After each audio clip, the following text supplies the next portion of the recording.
जय जगन्नाथ सांग मैंने कहतु केमती अच्छा पुणी थे इच्छाशक्ति चैनल आपण मानक स्वागत जनाऊँगी। आज भिडटी बहुत ही महत्वपूर्ण एवं बहुत सुंदर भिडटे कहीं आज आम कथा कि रोसई घर कौ कौ जिनिस गुड़िक बिल्कुल शेष हवा कथा नुहे आ रोसई घर यही केतोटी जिनिस शेष हवा द्वारा माँ लक्ष्मी घर चली जाती। तेबे आसतु आ समय नष्ट नक जाना कि कौन से जिनिस गुड़िक जहाँ शेष हवा द्वारा आम रोसई घर माँ लक्ष्मी रुष्ट कर चली जाती। तो सांग माने कथार अच्छे जमी खाइब अन्न सेमिति रहिब मन ता माने आमर भोजनर संबंध आमर शरीर मन जीवन सहित सीधा भाव में जोड़ा अच्छी। जदि धन संपत्ति आउ भल खाइबा मिल जाए तो आमे बहुत खुशी हो जाए आ मन खुशी रहिले आमर सबू काम गुड़िक ठीक भाव में हो चली थाए आ मन प्रसन्न रही थाए। आमे प्रत्येक काम को मन लगे करिथाउ। तेणु यार माने भोजनर संबंध सीधा भाव में आमर मनरे आउ आमर कर्मरे जोड़ा होई थाए। सेही भली जदि आमको आमर पसंदर भोजन मिली न थाए तो आमर मन आउ दिमाग चिड़चिड़ा हो जाए थाए। तेणु आमे मानि नेबा कि व्यक्तिर भाग्यर उदयर रास्ता रोसई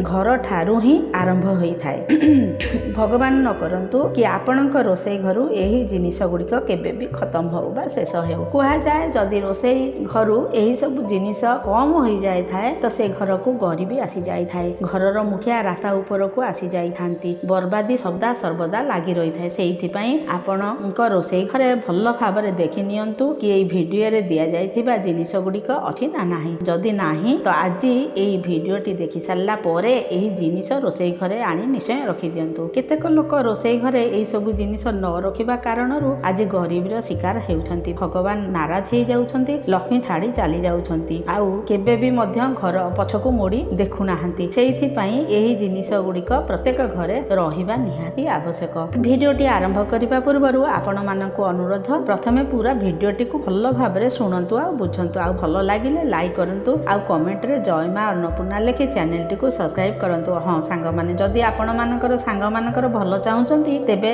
भिडियोटी को मध्य शेयर करिबा भूलिबे नाही। बहुत सारा कथा रोसई घर वास्तु विषय रे कुहा जायछि जाहाकू आपणे आपण मध्य घरे धन लाभर सहित भाग्यर उदय करि पारिबे। रोसई घरे जो भोजन प्रस्तुत करा जाए सेइथिरु हमकु ऊर्जा मिली थाए आ सेइथि पई हमकु रोसई घर को बहुत ध्यान रखिबा को पड़ी थाए। विशेष करी किछि एभଳି जिनिस जहाँ सरीगले घरे नकारात्मक बढ़िबा को लागि थाए आ गरीबी पाद पकई आगकू बढ़िबा आरंभ करि दै थाए। प्रथमे आमे सुनिबा कि को जिनिस सबु बेले आम रोसई घरे रहिबा दरकार आ सरीगला परे ताहाकू तुरंत आनी पुणी रोसई घरे रखिबा दरकार। जेमिति कि आपण रोसई रे सोरिष तेल व्यवहार करंती आ केतेक घरे सोरिष तेल रोसई रे व्यवहार करंती नाही। किए राशि तेल तो किए रिफाइन तो पुणी किए बादाम रो तेल व्यवहार करिथांती। किंतु अल्प हो पछे आपणक घरे सोरिष तेल रहिबा निहाती दरकार काहेकि ना एहा शनि को बलिष्ठ करिथाए। सोरिष तेलर संबंध सीधा शनिक सहित रही थाए आ एहाकू रोसई घरे रखिबा मात्रे ही लाभ आउ व्यापार रे वृद्धि प्राप्त होई थाए। धन आउ ऐश्वर्य रे जोड़ा सबु प्रकार सबु सुख प्राप्ति होई थाए। सेइथि पई रोसई घरे केबे मध्य तेल शेष हेबाकू देबे नाही। आउ प्रत्येक शनिवार सोरिष तेल को गोटे कटोरी रे रखी सेही सोरिष तेल रे निजर छाया को देखी शनिदेवंक उपरे जरूर चढ़ातु। कहती कि हनुमान जेतेबेले शनिदेवंकु मारिथिले सेतेबेले माड़ खाई सारला परे श्री हनुमान शनिदेवंक शरीर उपरे सोरिष तेल लगेइथिले। सेथि जोगु शनिदेवंकर पीड़ा समाप्त हो जाइथिला। सेतिकी बेले शनिदेव कहिथिले कि जो भी व्यक्ति शनिवार दिन श्रद्धा एवं भक्ति पूर्वक मते सोरिष तेल चढ़ेइब तो ताकू शनि संबंधित दोषरु आ कष्टरु मुक्ति मिल जिवो। सेही दिन ठारू शनिदेवंकु सोरिष तेल चढ़ेइबार परंपरा चली आसीछि। सेइथिपई रोसई घरे केबे भी सोरिष तेल सरीबाकू देबे नाही। सरीबा पूर्वरु दुकानरू मगेई आनी रखिदेबे। अन्य जिनिसटी हैला आपनकू कहिबाकू पड़िबो नाही। बहुत ही कॉमन जिनिस लुण बिना भोजनर स्वाद केबे भी कल्पना करा जाई परिबो नाही। आ सेई टिकिए लुण आपनक जीवन रे बड़ बड़ परिवर्तन मध्य नेई करी आसी थाए। रोसई घरे लुण सरीबा माने बहुत बड़ वास्तु दोष भी माना जाई थाए। राहु को नाराज करी थाए। आपनकर हेबाकू जाउथिबा काम गुड़िक सबू बिगिड़ी जाई थाए। आ काहाकू लुण देबा मध्य ठीक नुहे किंबा काहाठारू लुण नेबा मध्य ठीक नुहे। यह आपणक जीवन रे ऋणर समस्या को जन्म देई थाए। रोसई घरे लुण को केबे सरीबाकू दियंतु नाही। सरीबा पूर्वरु किणी आनी घरे रखिबा दरकार। किंतु सैंधव लवण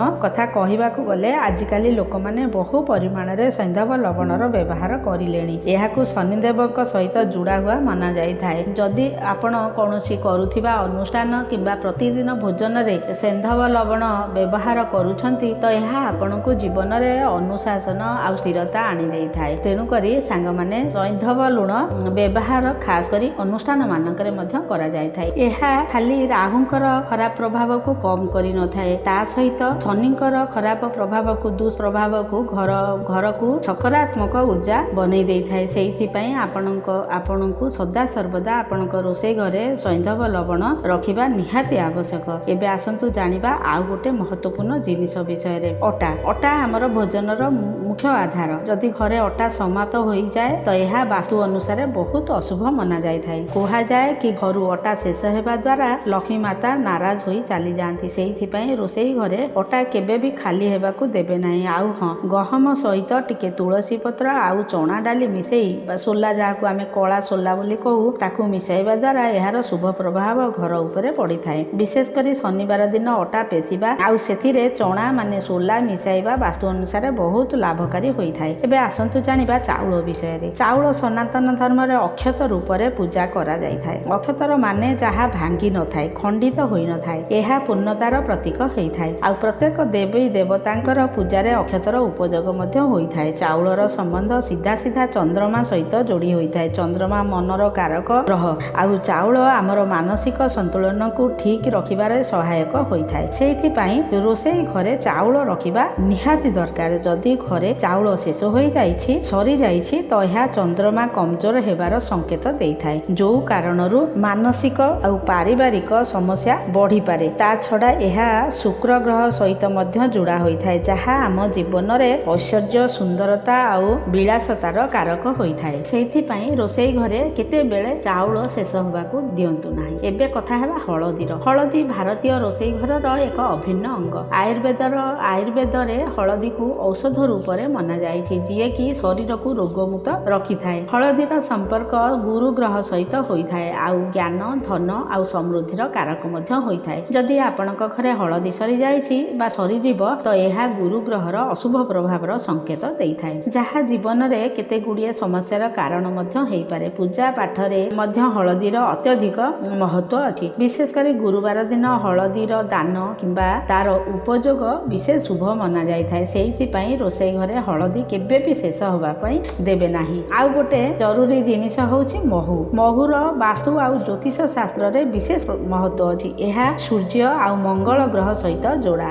ମହୁ ସେବନ କରିବା ଦ୍ୱାରା ଶରୀରର ଶକ୍ତି ଆଉ ଉର୍ଜା ବଢିଥାଏ। ତା ଛଡା ଏହା ଆପଣଙ୍କ ସ୍ୱାସ୍ଥ୍ୟକୁ ସୁସ୍ଥ ରଖିବାର ସହାୟକ ହୋଇଥାଏ। ଘରେ ମହୁ ରହିବା ସୁଖ ସମୃଦ୍ଧିର ପ୍ରତୀକ ମାନା ଯାଇଥାଏ। ସେଇଥିପାଇଁ ସୁନିଶ୍ଚିତ କରନ୍ତୁ କି ଆପଣଙ୍କ ରୋଷେଇ ଘରେ ସଦାସର୍ବଦା ମହୁ ଉପଲବ୍ଧ ଥିବା ଦରକାର। ଶେଷରେ ଆଚାରର କଥା କହିବା ତ ଏ ମଧ୍ୟ ବାସ୍ତୁର ଅନୁସାରେ ଗୋଟେ ମହତ୍ୱପୂର୍ଣ୍ଣ ଜିନିଷ।